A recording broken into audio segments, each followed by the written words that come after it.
नमस्कार दोस्तों। आज मैं आपको कर्ण पिशाचिनी का मंत्र देने जा रहा हूँ, जो कि कुछ इस प्रकार है कि इसका जो विधान है, आधी रात को अपने हृदय में देवी का ध्यान करके देवी की पूजा करनी चाहिए और जली हुई मछली की बलि देनी चाहिए। दिन भर भूखा रहे तथा रात्रि को मंत्र जप करे। 1 लाख जपने से यह मंत्र सिद्ध होता है। इसमें पूजा करते समय ओम अमृत कुरु कुरु स्वाहा कहकर पूजा करनी चाहिए तथा बलि चढ़ाते समय ओम कर्ण पिशाची दग्धमीन बलि ग्रहण ग्रहण मम सिद्धि कुरु कुरु स्वाहा कहकर बलि देनी चाहिए। शाम को 1 बार आहार करे और आहार में 1 पिंड संध्या को घर की छत पर फेंक दे। ऐसा करने से यह देवी सिद्ध हो जाती है और उसके कान में प्रत्येक बात का उत्तर कह देती है।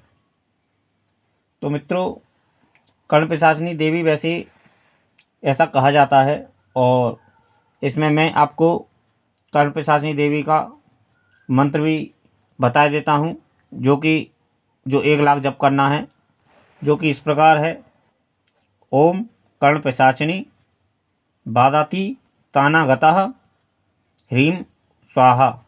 मैं फिर मंत्र एक बार फिर बोल देता हूँ। ओम कर्ण पिशाचिनी बाधाति तानागतम ह्रीं स्वाहा।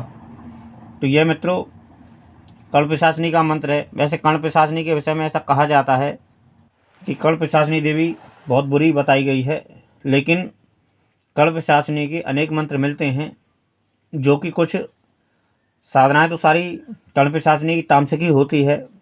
और इसमें क्योंकि मांस वगैरह चलता है, मथुरा वगैरह तो नहीं चलती है साधना में, लेकिन मांस अवश्य चलता है। और कर्ण पिशाचिनी के विषय में जितना लोग जानते हैं वह सच ही जानते हैं, क्योंकि कर्ण पिशाचिनी के विषय में जो अब तक सिद्ध हुआ है और जो गुरु लोगों ने बताया है, तो वह यही कहा है कि कर्ण पिशाचिनी एक वाम मार्ग से भी होती है, जिसमें हमें मलमूत्र का सेवन करना पड़ता है। वो साधना हमारे हर किसी के योग्य नहीं होती है, लेकिन इसी देवी को दूसरे भी तरीके से, सौम्य तरीके से भी सिद्ध किया जाता है और कर सकता है साधक। बस उसको ज़रूरत है धैर्य की, क्योंकि यह मूलतः तामसिक साधना ही होती है। लेकिन फिर भी, और कर्ण पिशाचिनी के विषय में जैसा कहा जाता है कि भूत भविष्य वर्तमान बताने में सामर्थ्य रखती है कर्ण पिशाचिनी। यह तो सत्य है, क्योंकि भूतकाल और वर्तमान काल तो बता सकती है, लेकिन जो अभी तक के अनुभव में जो आया है, कर्ण पिशाचिनी देवी को भविष्य बताने का ज्ञान नहीं होता है। और यह सिद्ध हो चुका है कि अक्सर जब भी जिसके भी पास में कर्ण पिशाचिनी सिद्धि होती है, तो उसके पास में वो बता तो देता है भविष्य को, लेकिन भविष्य उसका सही नहीं बैठता है, क्योंकि भविष्य के विषय में उसे झूठ बोलना पड़ता है। भूतकाल और वर्तमान काल तो वो बता सकता है, क्योंकि इतनी शक्ति तो उस देवी के पास में होती है, लेकिन भविष्य बताने की सामर्थ्य कर्ण पिशाचिनी में नहीं होती।